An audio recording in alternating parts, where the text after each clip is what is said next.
श्रीमान आशीष जी,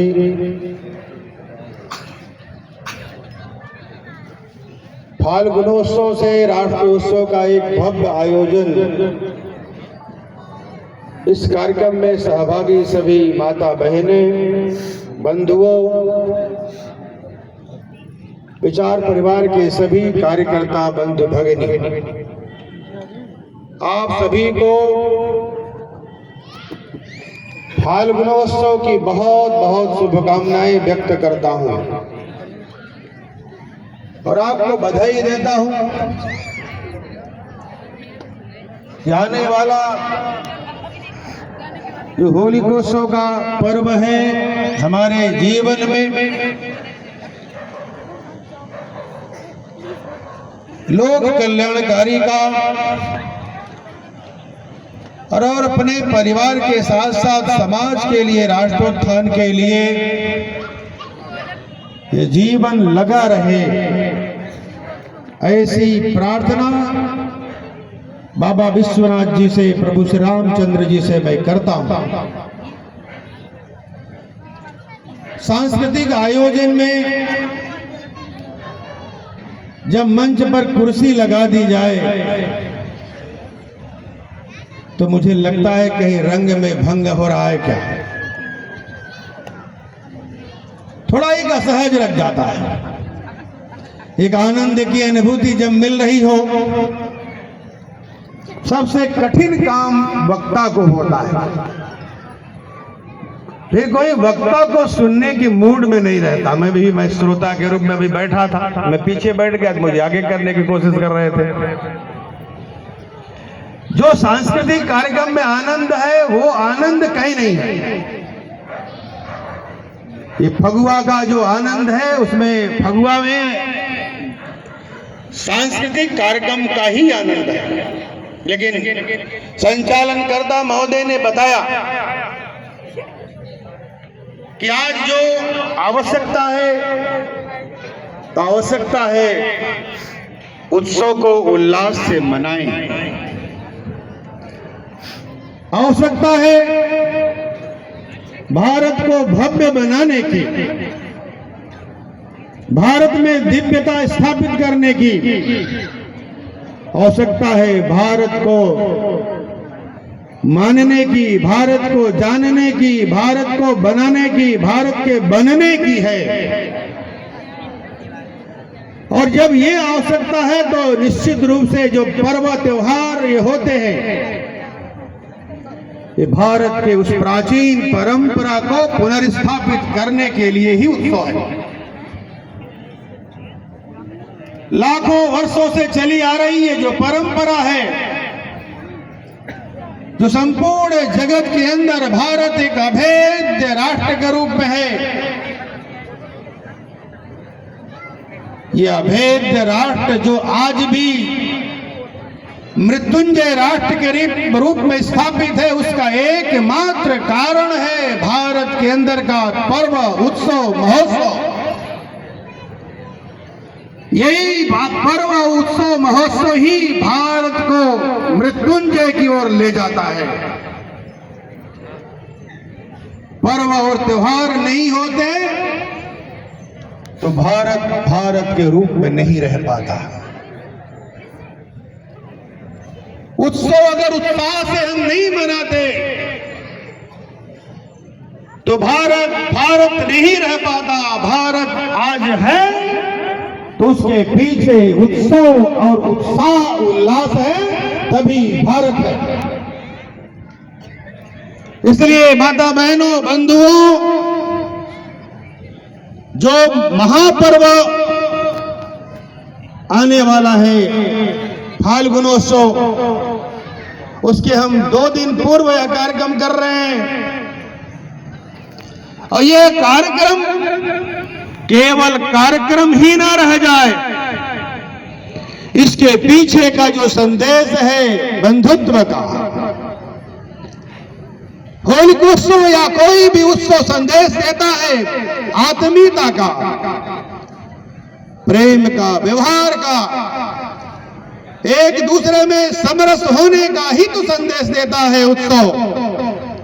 सारे गिले शिकवे शिकायत मिट जाए, सारी दूरियां मिट जाए, सारे कलह क्लेश मिट जाए, ये सारे द्वंद्व समाप्त हो जाएं, इसी के लिए तो उत्सव आता है। ये एक दूसरे के प्रति कटुता कलह क्लेश मिटाने के लिए ही पर्व की परंपरा भारत में ही है। इसलिए भारत उत्सवों का देश माना गया है, भारत पर्वों का देश माना गया। भारत का हर दिन पावन है, क्योंकि भारत में प्रत्येक दिन कोई न कोई उत्सव होता है। यही भारत की खूबसूरती है। इसलिए भारत के अंदर के उत्सव की परंपरा को और आगे ले जाने की आवश्यकता है और उत्साह से इस उत्सव को मनाने की आवश्यकता है।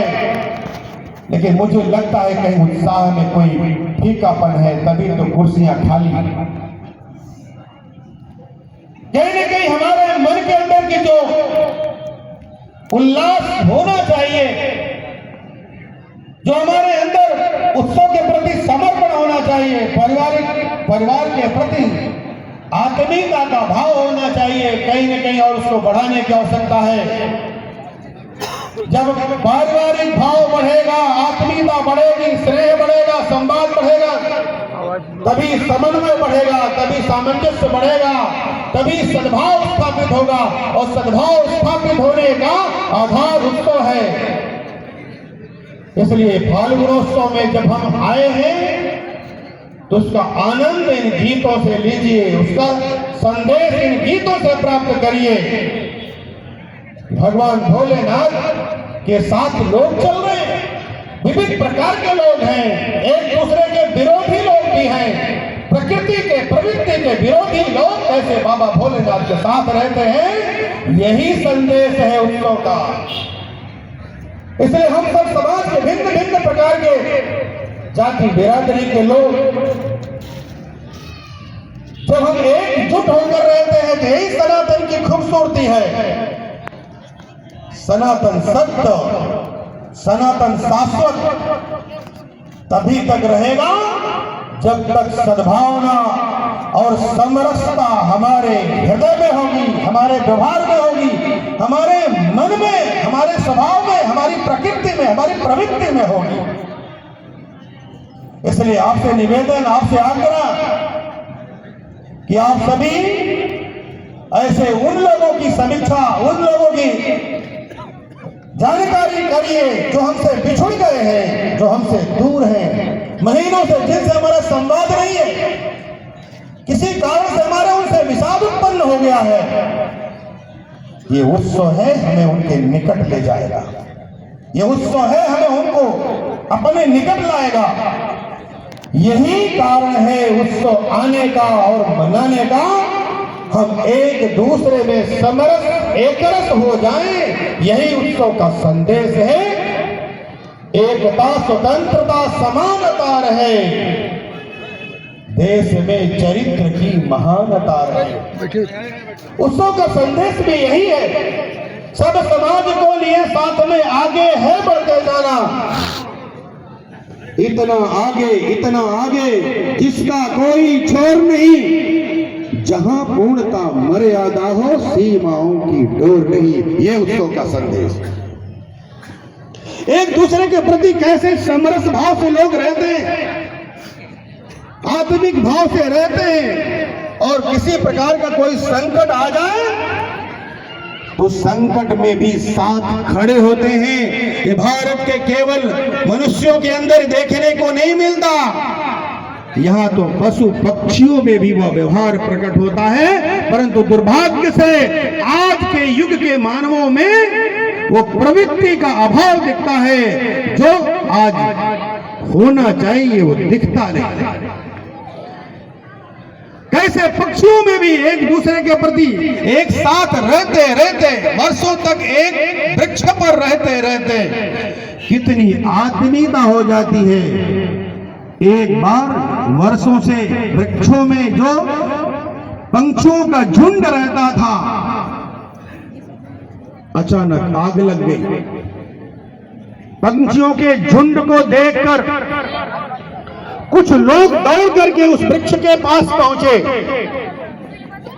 और वृक्ष में बैठे हुए पंछियों को संबोधित करते हुए लोगों ने कहा, आग लगी इस वृक्ष में, जलने लागे पात, भाग सको तो भागो, नहीं मरोगे साथ।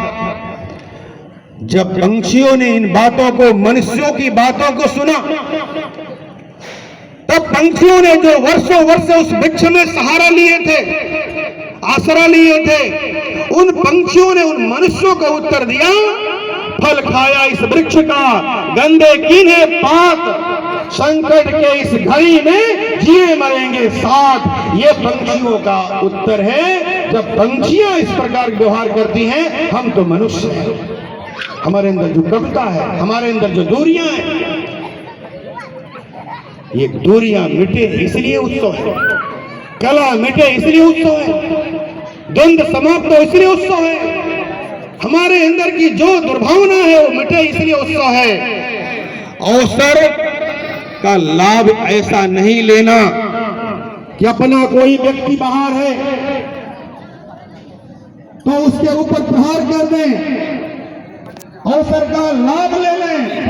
ये ध्यान रहे कि सभी में कहा गया है ईश्वर का अंश है, ईश्वर अंश जीव अविनाशी। इसलिए भगवान भी देखता है, किसी के प्रति कोई ऐसी भाव रखता है तो उसको भगवान भी दंड देता है।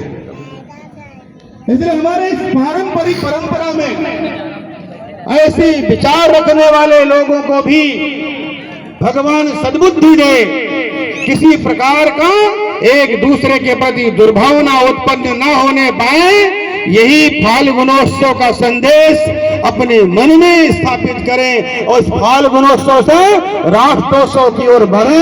यही हमारी शुभकामना सभी माता बहनों को, सभी बंधुओं को है और यही शुभकामना लेकर के हम उत्सव को उत्साह से मनाएं। यही निवेदन करते हुए अपनी वाणी को विराम देता हूं। सादर धन्यवाद देता हूं।